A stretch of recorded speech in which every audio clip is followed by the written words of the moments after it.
Hello everyone, welcome to our channel. ఈరోజు తలకాయ కూరని ఎలా ప్రిపేర్ చేసుకోవాలో నా స్టైల్లో ఎలా చేస్తానో మీతో షేర్ చేసుకుంటున్నాను.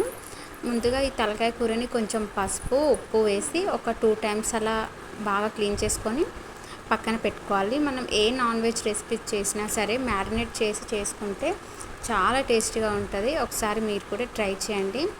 ఇలా క్లీన్ చేసి పెట్టుకున్న తలకాయ కూరలో కొంచెం పసుపు వేసుకోవాలి. తర్వాత కొంచెం ఉప్పు, ధనియాల పొడి, కారం, కొంచెం కారం ఎక్కువగానే వేసుకోండి. నాన్ వెజ్ కదా, కొంచెం స్పైసీగా ఉంటేనే బాగుంటుంది. ఫ్రెష్గా దంచి పెట్టుకున్న అల్లం వెల్లుల్లి పేస్టు, కొంచెం కరివేపాకు, కొంచెం ఆయిల్, ఒక స్పూన్ అంత ఆయిల్ వేసి బాగా కలపాలి.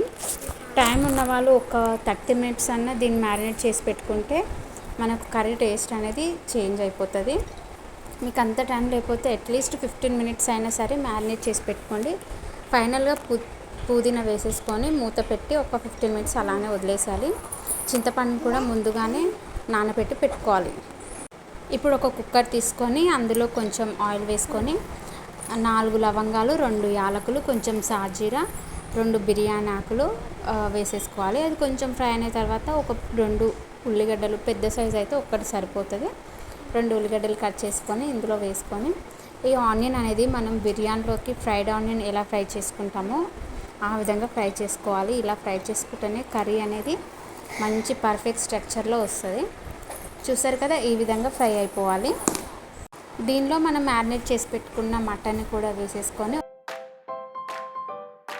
ఈ విధంగా మటన్ని మొత్తం వేసేసుకొని ఒకసారి బాగా కలుపుకోవాలి. వాటర్ ఏమి యాడ్ చేయకుండా ఒక 5 మినిట్స్ అలానే వదిలేసేయాలి. ఇది 1/2 కేజీకి కొంచెం ఎక్కువ ఉంటుంది, కేజీ లేదు ఇది. ఈ విధంగా మొత్తం కలుపుకోవాలి. కుక్కర్ మూత పెట్టకుండా ఒక 5 మినిట్స్ అలా వదిలేసేయండి.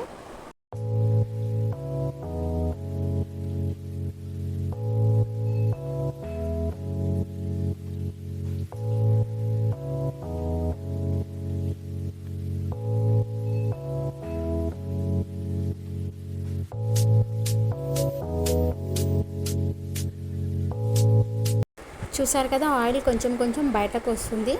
అయితే ఇది కొద్దిగా ఫ్రై అయిందని అర్థం. ఇంకాస్త సేపు అంటే కొంచెం వాటర్ ఉంటుంది కదా, అది కూడా బయటకు వచ్చే వరకు ఇంకొక 5 మినిట్స్ అలా దీన్ని కుక్ చేసుకోవాలి. మీలో ఎవరైనా ఫస్ట్ టైం మన ఛానల్ చూస్తే సబ్స్క్రైబ్ చేసుకోండి.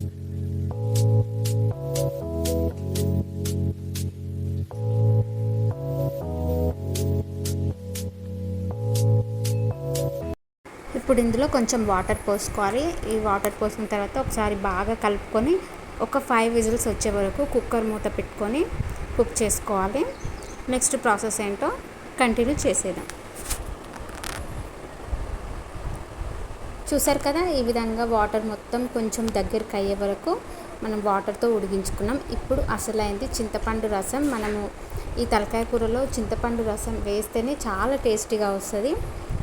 ఈ విధంగా చింతపండు రసం కూడా వేసుకున్న తర్వాత మనకు వాటర్ ఇంకాస్త కావాలి అనుకుంటే కొంచెం ఇప్పుడే యాడ్ చేసుకోవాలి, తర్వాత వేసుకోవద్దు. పులుపు కొంచెం ఎక్కువైనా కారం తక్కువైనా ఇప్పుడు అడ్జస్ట్ చేసుకొని ఇంకొక 5 విజిల్స్ వచ్చే వరకు కుక్ చేసుకోవాలి.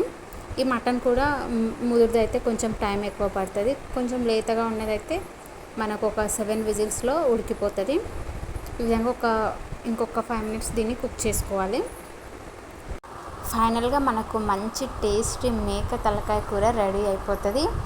ఇది రైస్లో కంటే రొట్టెలలోకి చాలా బాగుంటుంది. అది జొన్న రొట్టెలోకి అయితే చాలా టేస్టీగా ఉంటుంది. నేను చేసిన ప్రాసెస్లో మీరు ఒకసారి ట్రై చేయండి, చాలా బాగుంటుంది.